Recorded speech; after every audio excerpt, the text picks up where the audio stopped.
Hi friends, welcome to our channel. எல்லாரும் எப்படி இருக்கீங்க? கண்டிப்பா நல்லா இருப்பீங்கன்னு நினைக்கிறேன். இன்னைக்கு வந்துட்டு ப்ளவுஸ் கட்டிங்ல என்ன பார்க்க போறோம்னா, இப்போ ஒரு வாரம் டு 10 நாள் இருக்கும்னு நினைக்கிறேன். அதுக்கு முன்னாடி வந்துட்டு ஒரு வீடியோ போட்டிருந்தேன். லோ நெக் லோ நெக் ப்ளவுஸோட அளவு வச்சுட்டு எப்படி ஹை நெக் வந்து ஸ்டிச் பண்றது அப்படின்னு சொல்லி போட்டிருந்தேன். அதுல கூட பாருங்க லைனிங்ல வந்துட்டு ஃபுல் வைட் ப்ளவுஸ் அது ட்ரைல கொடுத்திருந்தாங்க. ஃபுல் வைட் ப்ளவுஸ்ல கீழே வந்து ப்ளவுஸ் பத்தி இருக்காது ஃப்ரண்ட் பக்கத்துக்கு. அது கூட நான் சொல்லியிருப்பேன் ஃப்ரண்ட் பத்தல அப்படின்னு சொல்லிட்டு அது கூட ஸ்டிச்சிங் வீடியோ எடுக்கல மறந்துட்டேன் அப்படின்னு சொல்லியிருப்பேன். ஸோ அவங்களுக்கு தான் நம்ம வந்துட்டு மறுபடியும் வந்து ப்ளவுஸ் தைக்கிறோம். அது வந்து அவங்க போட்டு பார்த்துட்டாங்க, ஒன்றும் ஃப்ரண்ட்ல எந்த பிரச்சனையும் வரல, ஓகேவா தான் இருந்துச்சு அப்படின்னாங்க. பட் வந்து பாடி லூஸா இருந்துச்சு, நல்லாவே வந்துட்டு லூஸா இருந்துச்சு அப்படின்னு சொல்லியிருந்தாங்க.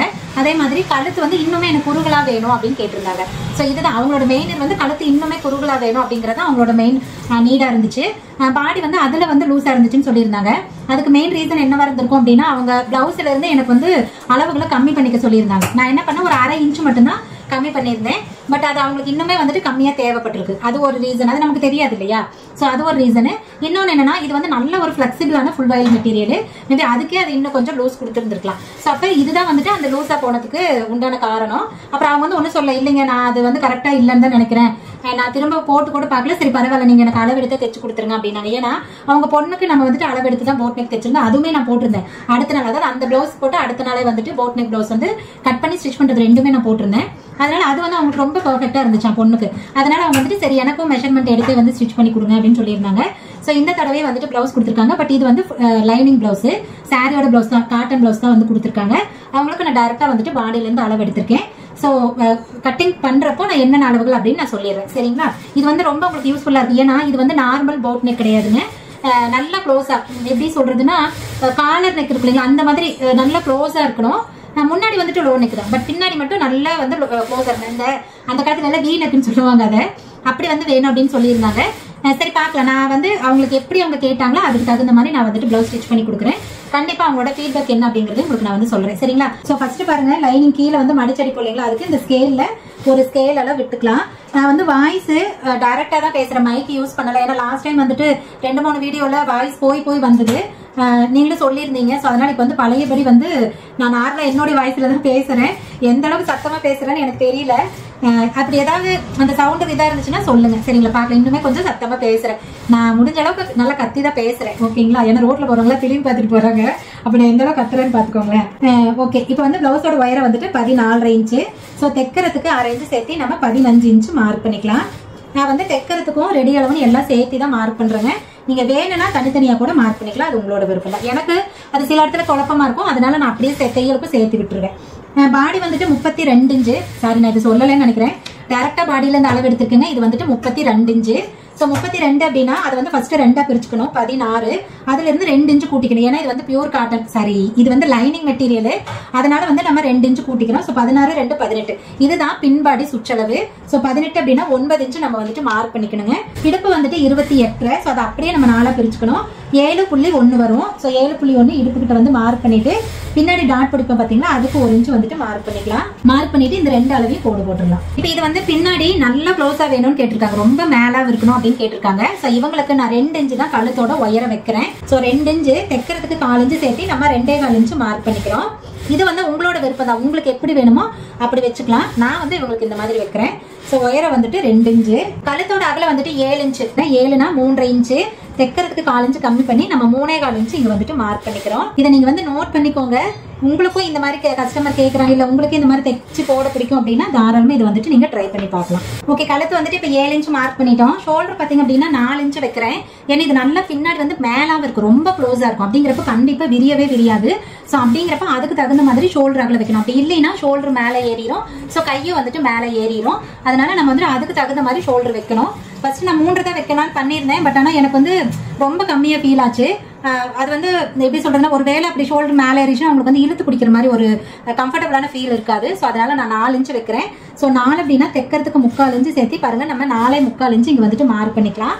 மேபி அவங்க போட்டு பார்த்துட்டு இன்னும் கொஞ்சம் ஷோல்டர் கம்மியா வேணும்னா அப்புறமா பேசிக்கலாம், சரிங்களா. இப்போ டோட்டல் ஷோல்டர் வந்து 15 இல்லைங்களா. நம்ம நார்மலா போட் நெக்கு என்ன பண்ணுவோம், அது அப்படியே 2ஆ பிரிச்சு வைப்போம் இல்லைங்களா, அதே மாதிரி தான் இதுவும். ஸோ 15னா இங்க பாருங்க, ஷோல்டர் 4 4 8, கழுத்தோட அகல 7, 8 7 15. சரியா போச்சுங்களா. ஓகே, இப்ப ஆங்கோல் மார்க் பண்ணிடலாம். ஆங்கோல் வந்துட்டு 15.25 பாடியில. சோ அதை அப்படியே பாதியா எடுத்துக்கிறோம். 7.5.1 வரும். நான் பாருங்க எப்பவுமே அந்த க்ளோஸ் நெக், போட் நெக் இதெல்லாம் வந்துட்டு மார்க் பண்றப்ப இந்த 13 இன்ச்சு வச்சு அங்க இருந்தெல்லாம் உயர குறைச்சிட்டு இருக்க மாட்டேன். அப்ரோச் மட்டும் மேல இருந்து அளவு வச்சுக்குவேன். நான் இவங்களுக்கு பாருங்க 7 இன்ச்சு அகல வைக்கிறேன், அதாவது ஒயரை வந்து 7 இன்ச்சு வைக்கிறேன். அந்த இடத்துல நம்ம செக் பண்ணி பார்த்துட்டு வேணும்னா அட்ஜஸ்ட் பண்ணிக்கலாம். சரிங்களா? ஸோ 7 இன்ச்சுக்கு நான் மார்க் பண்ணியிருக்கேன். இந்த இடத்துல நம்ம வந்து வளைச்சிக்கலாம். வளைக்கிறப்ப எப்பவுமே இந்த மாதிரி க்ளோஸ் நெக் எல்லாம் போறப்ப நமக்கு 1 இன்ச்சுக்கு வளைக்க முடியாது, 1/2 இன்ச்சுக்கு தான் வந்துட்டு வளைக்கிற மாதிரி இருக்கும். நல்லா அப்படி வந்து உள்ள தாங்கி தான் வந்து வளைக்கிற மாதிரி இருக்கும். ஸோ வளைச்சிட்டேன். இப்போ 7.5.1 அப்படின்னா பாடியில 1/4 இன்ச்சு கம்மியா இருந்தா போதும் அப்படின்னு சொல்லியிருக்கேன். அப்ப 7.5.1 இருந்தா போதும், நம்ம செக் பண்ணிக்கலாம். மேல பாருங்க 1/2 இன்ச்சு வந்து தையலுக்காக விட்டுட்டு அப்படியே நான் எங்கெல்லாம் மார்க் பண்ணணும் அங்கெல்லாம் செக் பண்ணுறப்பா. கரெக்டா போச்சு. 7.5.1 கரெக்டா இருக்கு. நான் அப்ராக்சிமேட்டா தான் வச்சேன், கரெக்டாலாம் ஒன்று வைக்கல. ஆனால் எனக்கு வந்துட்டு கரெக்டாக அளவு வந்துருக்கு பாருங்க, 7.5.1 இருக்கு. ஸோ இந்த மாதிரி நான் போட் நெக் பொறுத்த வரைக்கும் இந்த மாதிரி தான் வச்சுப்பேன். ஹைட்டாவே அப்படியே செக் பண்ணிப்பேன். 13 இன்ச்சுல இருந்து அப்படி கொண்டு வரதில்லை. ஓகேங்களா?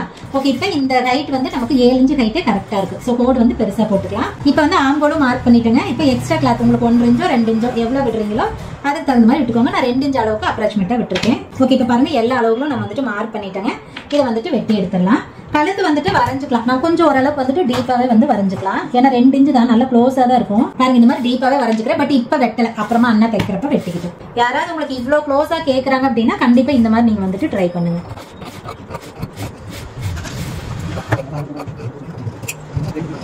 ஓகே, இப்ப பாருங்க வெட்டிட்டேன். கீழே மடிச்சடிக்கிற இடத்துல ஒரு அர்க்கத் பண்ணிக்கலாம். ஆம்போல் சுற்றளவு கிட்ட ஒரு அர்க்கத் பண்ணிக்கலாம். ஆம்போல் சுற்றளவு பாடி சுற்றளவு ரெண்டும் ஒண்ணுதான். அப்புறம் கழுத்து இன்னும் வெட்டலங்கிறதுனால கழுத்துக்கிட்ட ஒரு அர்க்கத் பண்ணிக்கிறேன். ஓகே, இப்ப பாருங்க பேக் சைடு வெட்டியாச்சுங்க. அடுத்தது வந்துட்டு கை மார்க் பண்ணிடலாம். கை மார்க் பண்றதுக்கு இதுக்கு லைனிங் ப்ளவுஸ் அப்படிங்கிறதுனால நமக்கு வந்து 4 மடிச்சு போடுறப்ப கரெக்டா இருந்துச்சு அப்படின்னா 4 மடிச்சு போட்டு வெட்டிக்கலாம். இல்லைன்னா நம்ம வந்துட்டு அட்ஜஸ்ட் பண்ணி போட்டுக்கலாம். அது 7.1 தான், கிட்டத்தட்ட 7.25 அளவுக்கு. ஸோ 7.25 இங்க பாக்குறேன். இங்க பாருங்க ரொம்ப கம்மியா இருக்கு, 1/2 இன்ச்சுக்கு தான் கிளாத் இருக்கு. என்னதான் நம்ம வளைச்சாலும் கூட நமக்கு வந்து கொஞ்சம் கம்மியா தான் இருக்கும். அதனால நான் வந்துட்டு கொஞ்சமா மைல்டா மட்டும் கம்மி பண்ணி போட்டுக்கிறேன். இது வந்து உங்களுக்கு எவ்வளவு வேணுமோ அதுக்கு தகுந்த மாதிரி நீங்க கம்மி பண்ணிக்கலாம். ஆம்பல் சுற்றளவு எவ்வளவு இருக்கோ அதுக்கு தகுந்த மாதிரி. என்னன்னா இது ஒரு பக்கம் 2 துணியில மட்டும் ஒட்டு போட்டா போதும், எல்லாத்துக்கும் ஒட்டு போடணுங்கிறது இல்ல. சோ வேலை சீக்கிரமா முடியும், கொஞ்சம் ஒட்டு பெருசா இருக்கும், கொஞ்சம் ஈஸியா இருக்கும். அதுக்காக தான். ஓகே, இது பாருங்க கீழே வந்து லைனிங்கையும் பிளவுஸையும் அட்டாச் பண்றதுக்காக நம்ம 1/2 இன்ச்சு மட்டும் கிளாத் விட்டா போதும், அதுக்கு மேல தேவையில்லைங்க, விட வேண்டாம். கை வந்துட்டு 9.5 இன்ச்சுங்க. கை நீளம் வந்துட்டு 9.5. ஸோ தைக்கிறதுக்கு 1/2 இன்ச்சு சேர்த்து 10 இன்ச்சு மார்க் பண்ணிக்கலாம். ஆப்போசிட்லயும் 10 இன்ச்சு மார்க் பண்ணிட்டு கச்ச பகுதி கம்மி பண்றது பாருங்க 3 இன்ச்சு. 10 இன்ச்சுக்கு நான் எங்க மார்க் பண்ணிருக்கேனோ அந்த இடத்துல தான் 3 இன்ச்சு டேப் வச்சுட்டு இங்க வந்துட்டு மார்க் பண்றேன். கை சுற்றளவு வந்துட்டு 10.75. ஸோ அதுல பாதி 5.1. இப்ப பாருங்க ஆம்கோல் மார்க் பண்ணிடலாம். ஆம்கோல் வந்து 7.1. ஸோ 7.1 இங்க சென்டர்ல மேல வச்சுட்டு கச்ச பகுதி எங்க கம்மி பண்ணிருக்கோமோ அந்த இடத்துல டேப் வச்சு மார்க் பண்ணிக்கோங்க. ஸோ இப்பதான் பாருங்க அளவு வந்து கரெக்டா இருக்கு. இப்போ ஃபர்ஸ்ட் இந்த கை சுற்றளவையும் ஆம்பல் சுற்றளவையும் போட்டுடலாம். அப்புறம் எக்ஸ்ட்ரா நமக்கு 1 இன்ச்ல இருந்து 2 இன்ச் எவ்வளவு கிளாத் வேணுமோ அந்த அளவுக்கு விட்டுறலாம். இப்போ இது எல்போ ஸ்லீவ் அப்படிங்கிறதுனால இடையில ஓரளவு செக் பண்ணணும்னு சொல்லியிருக்கேன். ஸோ 5.5 இன்ச்சு கிட்ட நான் அளவு எடுத்திருக்கேங்க. அப்புறம் 6 கிட்ட மார்க் பண்றேன். ஏன்னா தையலுக்கு துணி இருக்கு, அதனால 6 கிட்ட மார்க் பண்றேன். அந்த இடத்துல பாத்தீங்கன்னா 11 இன்ச்சு. 11 அப்படின்னா 5.5. ஸோ 5.5 நம்ம எப்போ என்ன சொல்லியிருக்கேன், ஒரு புள்ளி அளவு சேர்த்து விட்டுக்கோங்க. மொத்தத்துக்கு ஒரு 4 இன்ச்சு. ஏன்னா மைல்டா ஒரு லூஸ் இருக்கணும். ரொம்ப பிடிச்ச மாதிரி இருந்தாலும் ஒருவேளை டைட்டா போயிடுச்சுன்னா கை ஏறாது அப்படின்ட்டு பாருங்க நான் ஒரு புள்ளி தான், அதாவது 5.5.1 தான் வந்துட்டு வைக்கிறேன். ஸோ இவ்வளோ இதாக இருக்கு பாருங்களேன். கை வந்து நல்லா எப்படின்னா ஒல்லியா வருதுன்னு வச்சுக்கோங்களேன் கையே. ஸோ அதனாலதான் இவ்வளோ தூரம் கம்மியா இருக்கு. இதெல்லாம் நீங்க ஷேப் எடுக்காம தைச்சிங்க இந்த பிளவுஸ் போடவே முடியாது, தொலாபுலான்னு இருக்கும். ஸோ வந்து நான் ஷேப் எடுத்துக்கிறேன். நான் வந்து கையிலேயே அப்படியே தான் சாப்பீஸ்லேயே தான், எப்படி சொல்றது, சாப்பீஸ்ல தான் எல்லாரும் மார்க் பண்ணுவாங்க, கையிலே தான் மார்க் பண்ணிக்கிறேங்க. உங்களுக்கு வேணும்னா ஸ்கேல் வச்சு கூட, பெண்டு ஸ்கேல் வச்சு கூட மார்க் பண்ணிக்கோங்க. ஓகே பாருங்க மார்க் பண்ணியாச்சு. இப்போ வந்து கை வளைச்சிடலாம். கை வளைக்கிறதுக்கு நான் 2 இன்ச்சு விடுறேன். ஸோ 2 இன்ச்சு விட்டுட்டு இங்கிருந்து தான் வந்துட்டு வளைக்கிறேன். இந்த வளைக்கிறதும் அப்படிதான், நம்ம எந்த அளவுக்கு கரெக்டா வளைக்கிறோமோ அந்த அளவுக்கு தான் வந்துட்டு கை வந்து ஷேப் வரும். நீங்க வளைக்க வளைக்க ஃபர்ஸ்ட் இந்த வளைக்கிறப்போ நல்லா வரலைன்னா கூட வெட்டுறப்ப ஆட்டோமேட்டிக்கா உங்களுக்கு கை வந்துடும். எனக்கெல்லாம் அப்படித்தான். சம்டைம் இது வளைக்கிறப்ப எனக்கு அவ்வளோக்கு வராது, வெட்டுறப்ப கரெக்டா வெட்டிக்கிறேன். ஓகே, இப்போ வந்துட்டு வளைச்சிட்டேங்க. இதை வந்துட்டு வெட்டிக்கலாம். ஓகே வெட்டியாச்சு. இப்போ வந்து சென்டர்ல ஒரு அர்க்கட் பண்ணிக்கிறோம், கீழ் சென்டர்லயும் அர்க்கட் பண்ணிக்கிறோம். நான் இந்த மாதிரி ஒட்டு போடுறப்ப மட்டும்தான் கீழ் சென்டர்ல அர்க்கட் பண்ணுவேன். அப்புறம் ஆம்பல் சுற்றளவுல ஒரு அர்க்கட் பண்ணிக்கலாம். இப்போ வந்து எக்ஸ்ட்ரா இருக்கிற கிளாத் வந்துட்டு வெட்டிடலாம். கீழையும் நான் வந்துட்டு ஒரு அந்த எப்படி சொல்றது ஒயரை மார்க் பண்ணிருக்கேன் பாருங்க, அந்த இடத்துல ஒரு அர்க்கட் பண்ணிப்பேன். ஓகே, இப்போ வந்துட்டு ஃபர்ஸ்ட் இது ஓட்ட போட்டுடலாம். நம்ம ஷேப் எடுத்திருக்கோம் இல்லைங்களா, ஸோ இது வந்துட்டு ஓட்ட போட்டுடலாம். கண்டிப்பா ஓட்ட போடணும், அப்பதான் எல்லா பக்கமும் அந்த மார்க் தெரியும், தைக்கிறப்ப ஈஸியா இருக்கும். கை வந்து நல்லா ஒல்லியா இருக்கிறவங்களுக்கு தான் உங்களுக்கு இந்த மாதிரி வந்துட்டு ஷேப் வரும். ஓட்ட போட்டுட்டுங்க. அந்த ஓட்ட போட்ட இடத்துல துணி 2 துணி தூக்கி விட்டுட்டு அந்த இடத்துல வந்துட்டு மார்க் பண்ணிக்கோங்க. ஸோ அப்போ வந்து அழியாது, கொஞ்சம் ஓட்ட மறைஞ்சா கூட அந்த மார்க் மேல அப்படியே தைச்சுக்கலாம். ஓகே, இப்போ வந்துட்டு மார்க் பண்ணியாச்சு. எல்லா இடத்துலயும் வந்துட்டு நான் ஓட்ட போட்ட இடத்துல எல்லாம் மார்க் பண்ணிட்டேன். இப்போ கை வந்துட்டு வளைக்கலாம். கை வளைக்கிறதுக்கு பாருங்க இந்த துணி கம்மியா இருக்கு, அடி துணி எக்ஸாக்டா இருக்கு. ஸோ அதனால அடி துணியில தான் நம்ம வந்துட்டு குறைஞ்சு விடணும். அப்ப என்ன பண்றேன்னா இப்படி கிளாத் வந்து 2 துணியை வந்துட்டு இப்படி எடுத்து இப்படி ஓப்பன் பண்ணிக்கிறேன். ஸோ இது வந்து எக்ஸாக்டா இருக்கிற துணிங்களா இந்த இடத்துல நம்ம குறைஞ்சு விடலாம். குறைஞ்சு விடுறதுக்கு எப்பவுமே ஒரே டெக்னிக் தான். ஃபர்ஸ்ட் ஆங்கோல் சுற்றளவுல பாதி மார்க் பண்ணிக்கணும். 7.1. ஸோ 7.5 பாதி 3.4 இங்க மார்க் பண்ணிக்கிட்டு அந்த இடத்துல டேப் 1/2 இன்ச்சுக்கு இந்த எட்ஜில் 1/2 இன்ச்சு வச்சுக்கோங்க. வச்சுட்டு இந்த இடத்துல உயரத்தை வந்து மார்க் பண்ணுங்க. இது 1/2 இன்ச்சு தாங்க, அதுக்கு மேலேயும் கம்மியும் கண்டிப்பா கொண்டு போகாதீங்க. இதை வந்துட்டு அப்படியே வந்து வளைச்சுக்கலாம். இப்போ இதை வந்து வெட்டிடலாம். ஓகே பாருங்க, வெட்டிட்டேன். இந்த இடத்துல ஒரு அர்க்கட் பண்ணிக்கிறேன். இது எதுக்காகனா குறைஞ்ச விட்ட பகுதி தெரியும் அப்படிங்கிறதுனால இங்க வந்து அர்க்கட் பண்ணிக்கிறேன். ஓகே, இப்போ வந்துட்டு கையும் மார்க் பண்ணியாச்சுங்க. அடுத்தது வந்துட்டு ஃப்ரண்ட் பார்ட் மார்க் பண்ணிடலாம். ஃப்ரண்ட்டுக்கு பாருங்க நேர் கட்டிங் தான் போடுறேன்னு சொல்லியிருக்கேன். ஸோ அதனால கிளாத் வந்துட்டு இந்த மாதிரி போட்டுக்க. அதாவது இந்த பாடி வெட்டின பீஸ் வந்து மேல இந்த பக்கம் இருக்கணும், அகலமா இருக்கிற பீஸ் வந்து இந்த இடத்துல இருக்கணும். ஸோ அப்பதான் நம்ம பிளவுஸ் போடுறப்போ அந்த பேக் சைட் போடுறப்போ உங்களுக்கு வந்து துணி கரெக்டா இருக்கும். அதனால இப்போ இது வந்து கரை பீஸ் தான். ஸோ கரை பீஸ் தான் நம்ம பக்கம் இருக்கும். ஏன்னா நம்ம தனித்தனி பார்த்து தானே ஃப்ரண்ட், அதனால கரை பீஸை நம்ம பக்கம் போட்டுக்கோங்க. போட்டுட்டு பேக் சைடு கிளாத் இருக்கு இல்லைங்களா, அதை எடுத்து அப்படியே வந்துட்டு மேலே வச்சுக்கலாம். ஓகே, இந்த மாதிரி போட்டுட்டு இப்போ பேக் சைடோட எல்லா அளவுகளையும் நம்ம வந்துட்டு மார்க் பண்ணிக்கிறோம். இந்த ஒயரை கண்டிப்பா மார்க் பண்ணணுங்க, இது ரொம்ப நம்மளுக்கு முக்கியம். இது வந்து அளவுகள் மார்க் பண்றது எல்லாத்துக்கும் ஒன்னே தான். நேர் கட்டிங்க்கு இதே மாதிரி தான் பேக் சைடோட எல்லா அளவுகளையும் இது பண்ணணும். கிராஸ் கட்டிங்க்கு இதே மாதிரி தான். என்னன்னா துணியை போடுறது நேரு குறுக்க, அவ்வளவுதான். ஓகே, இப்போ வந்து எல்லா அளவுகளும் நான் வந்துட்டு மார்க் பண்ணிட்டேன். ஸோ கிளாத் வந்து அதாவது பேக் சைடு கிளாத் எடுத்துட்டு ஒயரத்துக்கு ஃபர்ஸ்ட் வந்து கோடு போட்டுக்கலாம். நான் ஃப்ரண்ட்லயே வந்துட்டு எங்க ஒயர கோடு போட்டிருந்தேன்னா அந்த இடத்துல மார்க் பண்ணியிருந்தேன். இப்போ எக்ஸ்ட்ரா கிளாத் விடணுங்க. அது வந்து மேலே எப்பயும் போல ஒரு 1/2 இன்ச் கிளாத் இருந்தா போதும். கீழே மட்டும் கொஞ்சம் அகலமா பாத்துக்கோங்க. ஏன்னா கீழே பட்டியோட அகலம் அவங்களுக்கு எவ்வளவு தேவைன்னு நமக்கு தெரியாது. அதனால கொஞ்சம் நான் வந்து சேர்த்து விட்டுப்பேன். இப்ப கழுத்து எவ்வளவு மார்க் பண்ணியிருந்தா பின்னாடி 7 இன்ச்சு. ஸோ அதே தான் ஃப்ரண்ட்டுக்கு வரும். 7 அப்படின்னா நம்ம 3.25 வந்து மார்க் பண்ணியிருப்போம். முன்கழுத்து உயரம் வந்துட்டு 7 இன்ச்சு. அவங்க முன்னாடி கழுத்தெல்லாம் அதே தான் வேணும் அப்படின்னு கேட்டிருந்தாங்க. ஸோ 7 அப்படின்னா தைக்கிறதுக்கு 1/4 இன்ச்சு சேர்த்து 7.25 இன்ச்சு மார்க் பண்ணிக்கணும். லைனிங் ப்ளவுஸ் அப்படிங்கிறதுனால 1/4 இன்ச்சு மட்டும் தையலுக்கு விட்டா போதும். 7.25 மார்க் பண்ணிட்டு இந்த இடத்துல வந்துட்டு கோடு போட்டுக்கலாம். இதுக்கும் பாருங்க ஃப்ரண்ட்ல கொக்கி பார்ட் பி பார்ட்ல கொஞ்சம் நம்ம கம்மி பண்றோம். ஏன்னா இது வந்து டாட் பிளவுஸ் தான், கப் டாட் பிளவுஸ் தான். அதனால கண்டிப்பா வந்துட்டு ஒரு 1/2 இன்ச்சுக்கு வந்து நீங்க குறைச்சிக்கோங்க. ஃபிட்டிங் இன்னுமே வந்துட்டு பர்ஃபெக்டா இருக்கும். ஓகே, இப்போ வந்துட்டு கழுத்து நமக்கு வேணுங்கிற மாதிரி வரைஞ்சுக்கலாம். நான் எப்பவும் போல மைல்டா வந்துட்டு டீப்பாவே வரைஞ்சுக்கிறேன். ஓகே, இப்போ ஃப்ரண்ட் பார்ட்டோட உயரம் வந்துட்டு 14.5 இன்ச்சு. பாருங்க, ஷோல்டர்ல இருந்துட்டு 14.5 இன்ச்சுக்கு இங்க வந்துட்டு மார்க் பண்ணிட்டு இதை வந்து கோடு போட்டு இந்த இடத்துல வெட்டிக்கலாம். ஓகே, 14க்கு கோடு போட்டு இப்ப கீழே இருக்கிற கோடு இல்ல. சோ இப்போ வந்து ஃபர்ஸ்ட் இதை வெட்டிடலாம்.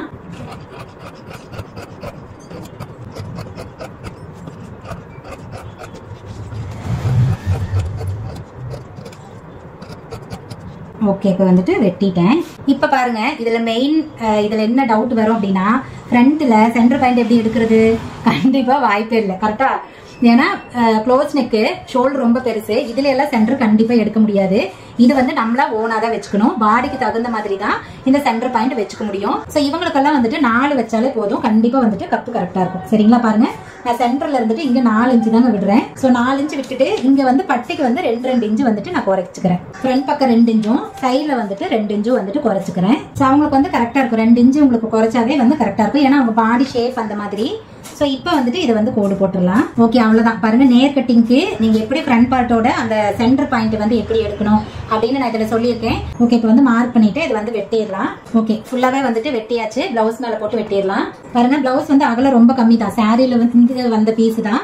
நான் வந்து ஃபர்ஸ்ட் வச்சுக்கிறேன். வச்சு பார்த்துட்டு அதுக்கப்புறமா வெட்டிக்கிறேன். கை வந்து அந்த சைடு வச்சுட்டேன் ஆல்ரெடி.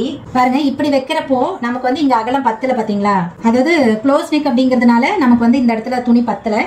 ஸோ அப்போ அதுக்கு தகுந்த மாதிரி தான் நம்ம வந்து துணி போட்டுக்கணும். பாருங்க, துணி வந்து கொஞ்சம் பத்தலை. எனக்கு என்ன பண்ணுறதுன்னு தெரியல. அதனால அண்ணனை கூப்பிட்டு செக் பண்ண சொன்னேன். ஏன்னா கழுத்து வந்து க்ளோஸ் நெக் அப்படிங்கிறனால ஷோல்டர் நல்லா பெருசு இல்லையா? அதனால நமக்கு வந்துட்டு இந்த மாதிரி இருக்கு. ஸோ இப்படி வந்து பார்த்து தான் நம்ம வந்து போட்டுக்கணும். டக்குன்னு போட்டு அப்புறம் பத்தாது. எங்கேயுமே இதில் பாருங்க ஜாயின் போட முடியாது. அந்த மாதிரி தான் இருக்கு. ஃபர்ஸ்ட் வந்துட்டு கை வெட்டியாச்சு. நேருக்கு நேர் அப்படியே வந்துட்டு வெட்டி எடுத்துட்டாங்க. ஸோ உங்களுக்கு வீடியோல தெரியல. இப்போ வந்து பேக்கையும் ஃப்ரண்ட்டையும் செக் பண்ணி போட்டு அதுக்கப்புறமா வெட்டிக்கணும். இப்போ பாருங்க வெட்டுறாங்க. ஆக்சுவலா பின்னாடி பார்த்தீங்க அப்படின்னா அதாவது ஜாயின் போடணும், ஒட்டு போடணும் கீழே மடிக்கிறதுக்கு. நான் வெட்டிட்டு அதை காட்டுறேன். இப்போ அண்ணா தான் வெட்டிட்டு இருக்காங்க. ஏன்னா அப்படி போட்டால் மட்டும்தான் இங்கே கிளாத் பத்துது. ஃப்ரண்ட்டில் வேற எங்கேயும் நம்மளால இதில் ஒட்டும் போட முடியாது. ஸோ அதனால நம்ம அந்த மாதிரி பண்ணுறோம். இது ரொம்ப ரொம்ப ரேர் கேஸில் தான் இந்த மாதிரி இருக்கும். வேற வழி இல்லை. இதுவே கிராஸ் கட்டிங் இருந்தால் ரொம்ப ஈஸியாக கிராஸில் போட்டுருந்துருக்கலாம். நேர் கட்டிங்காக இருக்கிறதுனால அந்த ஒயரை வந்து மெயினாக பத்தலை. இப்போ வந்து ஃப்ரண்ட்டும் வந்து வெட்டிட்டாங்க. பேக் வந்துட்டு நான் வெட்டிட்டு உங்களுக்கு எடுத்து காட்டுறேன் எப்படி இருக்குன்னு சொல்லிட்டு. ஏன்னா இந்த மாதிரி சமயத்துல நான் அண்ணாட்ட தான் ஹெல்ப் கேட்பேன். ஏன்னா அவங்களுக்கு அந்த எக்ஸ்பீரியன்ஸ், அவங்க எவ்வளோ தைச்சிருப்பாங்க இந்த மாதிரி 10 துணியில். அதுவும் நாங்களா முன்னாடி அண்ணா தைச்சு பழக ஆரம்பிச்ச அந்த காலத்துல எல்லாம் இப்படிதான் கொடுப்பாங்களா, 10 துணி, சீலையில வர துணி அந்த மாதிரி. ஸோ அப்படிலாம் அவனா தைச்சு பழக்கம். அதனால அவர்கிட்ட கொடுத்துருவேன். பாருங்க, வெட்டிட்டாங்க. இந்த இடத்துல தெரியுதுங்களா? இது ஆக்சுவலா லைனிங். கீழே நீட்டிட்டு இருக்கிறது லைனிங்கு, மேல இருக்கிறது பிளவுஸு. எவ்வளோ இருக்குது அப்படின்னா இந்த இடத்துல பாருங்க, இவ்வளோ தூரத்துக்கு வந்துட்டு இருக்குது. கிட்டத்தட்ட 3/4 இன்ச்சுக்கு பக்கம் அந்த மேலே ப்ளவுஸ் பீஸ் இருக்குது. ஸோ கீழே இந்த இடத்துல வந்துட்டு மடிக்கிறப்ப அவங்க அதுக்கு தகுந்த மாதிரி மடிச்சுக்குவாங்க. இல்லைன்னா துணி ஜாயின் பண்ணி அதுக்கப்புறமா மடிச்சுக்குவாங்க. அது அவங்க எப்படி தைக்கிறாங்களோ அதுக்கு தகுந்த மேபி இதுக்கு துணி ஒட்டு போட்டுட்டு தான் மடிப்பாங்க. ஸோ இந்த மாதிரி இது வந்து எப்படி ரொம்ப ரொம்ப ரேர் கேஸில் தாங்க இந்த மாதிரி வரும். எல்லா டைமும் இப்படி வராது. நீங்கள் வந்து பயந்துக்கணும், ஐயோ இப்படியெல்லாம் கூட வருமா அப்படின்ட்டு. ஸோ ரொம்ப ரேராக வந்துட்டு இந்த மாதிரி. இதுவே இது கிராஸ் போட்டு எடுத்திருந்தா ஈஸி தான். நார்மல் நெக்காக இருந்தால் எனக்கு அதுவே நேர் கட்டிங் போட்டிருந்தாலும் பிரச்சனை இல்லை. இது வந்து நெக்கு ஷோல்டர் அகலமாக இருந்ததுனால நமக்கு அந்த மாதிரி இருக்குது. ஓகே, இப்போ வந்து வெட்டிட்ட பாருங்க. ஸோ அப்போ உங்களுக்கு புரிஞ்சிருக்கும் நம்ம எவ்வளோ வந்து பார்த்து செய்யணும் அப்படின்னு சொல்லிட்டு. பாருங்க, ஃப்ரண்ட்டு வந்துட்டு வெட்டியாச்சு, கை வந்துட்டு இங்கே வெட்டி எடுத்துருக்காங்க. நேருக்கு நேர் அப்படியே வெட்டிட்டாங்க பாருங்க. ஒட்டு போடணும் இல்லைங்களா, ஸோ அதனால நேருக்கு நேர் வெட்டிட்டாங்க. இப்போ இதில் பாருங்க, இவ்வளோதான் மொத்த பீஸே வந்துட்டு இவ்வளோதான் இருக்குது. இதில் கைக்கு ஒட்டு போடணும், பட்டிக்கு கிளாத் வேணும், ஸோ கொக்கி பட்டி வி பட்டிக்கு பீஸ் வேணும், கழுத்து ஏன்னா ஃப்ரண்ட் கழுத்துக்கு மட்டும்தான் பீஸ் வரும், பேக்கில் பீஸே வராது.